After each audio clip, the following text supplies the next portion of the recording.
Do you sometimes leave a room and forget that you left the lights on? Do your kids come in, turn on the lights, and leave them on for no reason? Well, I have just the thing for you. The LTO5400 installs in seconds, just one screw.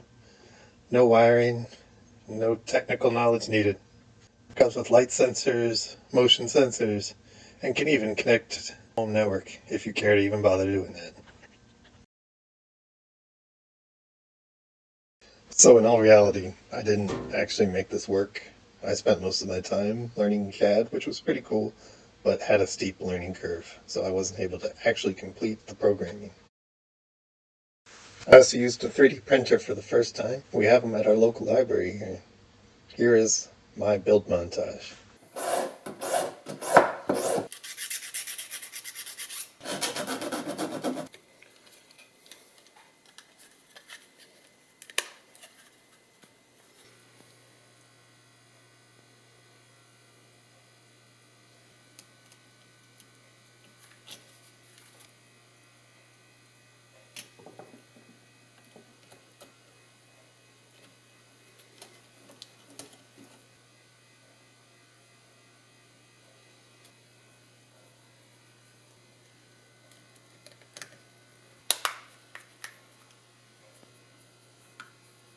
Probably in the future, I would just integrate everything into the light switch, but the 3D printer just wasn't nice enough for that.